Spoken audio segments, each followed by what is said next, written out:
तो दोस्तों आज हम फिर से आपके लिए लेकर आए हैं देश दुनिया की तमाम ताजा बड़ी खबरें। सबसे पहली बड़ी खबर में आपको बताएंगे दोस्तों कि बाबरी मस्जिद को लेकर पाकिस्तान ने भारतीय मुसलमानों की मदद का किया ऐलान। पाकिस्तान ने बाबरी मस्जिद पर राम मंदिर बनवाने की यूएन में कर दी शिकायत। मोदी सरकार पर लगाए आरोप, कहा मस्जिदें तोड़वाकर भारत में मंदिर बनवा रही है मोदी सरकार।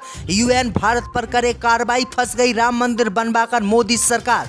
दूसरी बड़ी खबर में बताएंगे दोस्तों कि गाजा पट्टी में जंग रोकने के लिए तैयार हुआ हमास, कहा अंतर्राष्ट्रीय कोर्ट सुनाता है फैसला तो उसका करेंगे पालन, इजराइल की बढ़ गई है चिंता। तीसरी बड़ी खबर में बताएंगे दोस्तों कि ज्ञानव्यापी मस्जिद की सर्वे रिपोर्ट देखकर भड़के असुद्दीन ओवैसी, बोले हिंदुओं की गुलाम हो गई है एएसआई की टीम, हम नहीं मानते इस सर्वे को। चौथी बड़ी खबर में बताएंगे दोस्तों कि अगले 24 घंटे में बिहार के मुख्यमंत्री पद से इस्तीफा दे सकते हैं नीतीश कुमार। बिहार में बीजेपी के साथ मिलकर बनाएंगे दोबारा से सरकार। नीतीश कुमार की नई सरकार में डिप्टी सीएम हो सकते हैं सुशील मोदी। इसी के साथ आपको बताएंगे दोस्तों कि तेजस्वी यादव को कुर्सी देने के लिए तैयार नहीं नीतीश कुमार, भंग कर सकते हैं विधानसभा। बिहार में हलचल हुई तेज, लालू खेमा अलर्ट पर, बनाएगा अपनी सरकार, नीतीश कुमार को नहीं मिलेगी कुर्सी। तो दोस्तों सभी खबरों को आपको एक एक कर बताने वाले हैं, वीडियो को लाइक कर चैनल को सब्सक्राइब कर दें। इसी बीच पर तो दोस्तों अगली खबर की ओर, तो भारत के मुसलमानों की मदद करने के लिए आगे आया पाकिस्तान। पाकिस्तान ने ज्ञानव्यापी मस्जिद को लेकर मोदी सरकार की कर दी यूएन में शिकायत, फंस गई मोदी सरकार। दोस्तों आपको बता दें कि अयोध्या में राम मंदिर के उद्घाटन के बाद से ही पाकिस्तान भारत पर भड़का हुआ है। इस बीच भारतीय मुसलमानों की मदद करने के लिए पाकिस्तान आगे आया है। दरअसल आपको बता दें कि पाकिस्तान ने संयुक्त राष्ट्र में मोदी सरकार की शिकायत कर दी है और आरोप लगाया है कि मोदी सरकार ने बाबरी मस्जिद तोड़वाकर वहां पर मंदिर बना दिया और अब आने वाले समय में ज्ञानव्यापी मस्जिद को तोड़वाकर भी मोदी सरकार मंदिर बनवाएगी। वहीं आपको बता दें कि पाकिस्तान ने भारतीय मुसलमानों की मदद करते हुए संयुक्त राष्ट्र से भारतीय मुसलमानों की मस्जिदें और दरगाहों की सुरक्षा सुनिश्चित करने का आग्रह किया है। पाकिस्तान ने कहा कि संयुक्त राष्ट्र मोदी सरकार पर कार्रवाई करे और भारत में जो मुसलमानों की मस्जिदें और दरगाहें हैं उनको सुरक्षा दे, जिससे हिंदूवादी संगठन और मोदी सरकार उनकी मस्जिदें और दरगाहों को तोड़ ना सके और वहां पर मंदिर ना बना सके। तो पाकिस्तान खुलकर भारतीय मुसलमानों की मदद करने के लिए आगे आया है और उसने यूएन में मोदी सरकार की शिकायत कर दी है, जिससे मोदी सरकार की मुश्किलें बढ़ गई हैं। की ओर तो गाजा पट्टी में जंग के बीच अंतर्राष्ट्रीय कोर्ट का फैसला मानने का हमास ने किया ऐलान, कहा हम भी रोक लेंगे गाजा में युद्ध। दोस्तों आपको बता दें कि गाजा पट्टी में जंग के बीच हमास ने घोषणा की है कि यदि अंतर्राष्ट्रीय कोर्ट इसके लिए आदेश जारी करता है तो हमास इसका पूरा समर्थन करेगा और हमास गाजा पट्टी में युद्ध विराम कर देगा।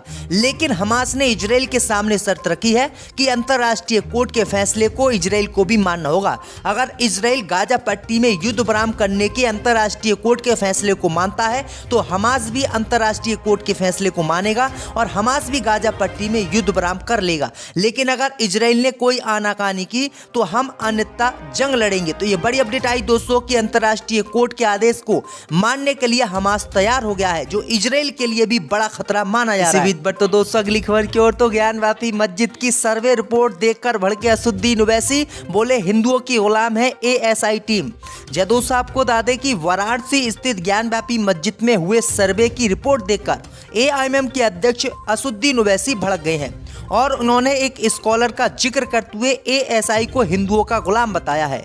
दरअसल आपको बता दें कि एएसआई की रिपोर्ट में ज्ञानव्यापी परिसर में हिंदू मंदिर होने के प्रमाण मिले हैं। कोर्ट के आदेश पर गुरुवार को सभी पक्षकारों को 839 पन्नों की रिपोर्ट की कॉपी सौंपी गई, जिसके बाद मंदिर पक्ष के अधिवक्ता विष्णु शंकर जैन ने 20 पेज की फाइंडिंग रिपोर्ट के आधार पर बताया कि ज्ञानव्यापी मस्जिद पहले बड़ा हिंदू मंदिर थी और मंदिर तोड़कर ही मस्जिद बनाई गई है। इसी को असुद्दीन ओवैसी ने सिरे से खारिज करते हुए कहा कि हिंदूवादी संगठन और एएसआई है वो हिंदुओं की गुलाम है और जो हिंदू कहते हैं वही एएसआई मांगती है, ऐसा कुछ भी नहीं है। ज्ञानव्यापी मस्जिद किसी मंदिर को तोड़कर नहीं बनाई गई है। पर तो दोस्तों अगली खबर की ओर, तो अगले 24 घंटे में मुख्यमंत्री पद से इस्तीफा दे सकते हैं बिहार में नीतीश कुमार, बीजेपी के साथ बना सकते हैं सरकार, डिप्टी सीएम होंगे सुशील मोदी। दोस्तों आपको बता दें कि बीजेपी और जेडीयू मिलकर दोबारा सरकार बिहार में बना सकते हैं। 28 जनवरी राजभवन में शपथ ग्रहण समारोह हो सकता है। नीतीश कुमार फिर से मुख्यमंत्री पद की शपथ ले सकते हैं।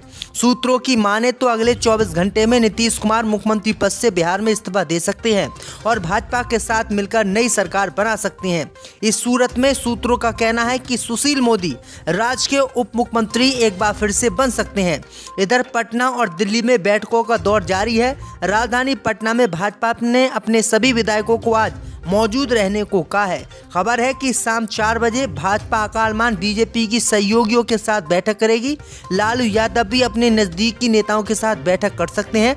उसके बाद बिहार में वो मुख्यमंत्री पद से इस्तीफा दे देंगे और बीजेपी के साथ मिलकर सरकार बना लेंगे। इसी बीच पर तो दोस्तों अगली खबर की ओर तो गाजा पट्टी में मदद का इंतजार कर रहे लोग पर इजराइल की सेना ने बरसाई गोलियां।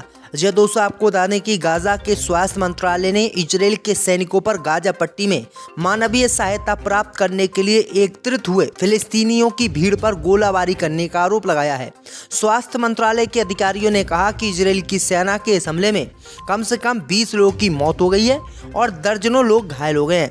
इजराइल की सेना ने कहा कि वह इस घटना के बारे में रिपोर्ट की जांच कर रही है। दरअसल आपको बता दें कि इजराइल की सेना लगातार बेगुनाह फिलिस्तीनियों को कीड़े मकोड़े की तरह मार रही है और पूरी दुनिया और पूरी ईसाई कौम ऐसे ही देख रही है और मुस्लिम देश भी इन आतंकवादियों के खिलाफ कार्रवाई नहीं कर रहे हैं। इसी बीच पर तो दोस्तों अगली खबर की ओर तो पश्चिम बंगाल में हुई राहुल गांधी की एंट्री। टीएमसी से तल्खियां बढ़ाने की जगह दिया मैसेज। जय दोस्तों, आपको बता दें कि कांग्रेस पार्टी के पूर्व अध्यक्ष राहुल गांधी की भारत जोड़ो न्याय यात्रा पश्चिम बंगाल में दाखिल हो चुकी है। कूच बिहार से पश्चिम बंगाल में आने के बाद राहुल गांधी ने मीडिया के सामने संबोधन दिया और इशारों में बता दिया कि पश्चिम बंगाल से गुजरते वक्त उनकी रणनीति क्या होने वाली है। राहुल गांधी ने कूच बिहार में संबोधन के दौरान कहा कि देश में अन्याय हो रहा है, इसलिए उन्होंने अपनी भारत जोड़ो यात्रा में नया शब्द लगाया है। इसी दौरान राहुल गांधी ने कहा कि इस अन्याय के खिलाफ इंडिया गठबंधन एक साथ लड़ने जा रहा है। इसी बीच पर तो दोस्तों अगली खबर की ओर तो तेजस्वी यादव को कुर्सी देने के लिए तैयार नहीं नीतीश कुमार, भंग कर सकते हैं विधानसभा। बिहार में हलचल हुई तेज, लालू खेमा अलर्ट। जब दोस्तों आपको बता दें कि बिहार की राजनीति में एक बार फिर से उथल पुथल शुरू हो गई है। नीतीश कुमार के राजद से नाता तोड़ने के कयासों के बीच लालू खेमे ने 122 के जादुई आंकड़े तक पहुंचने के लिए 8 और विधायकों का बंदोबस्त करने की कोशिश शुरू कर दी है।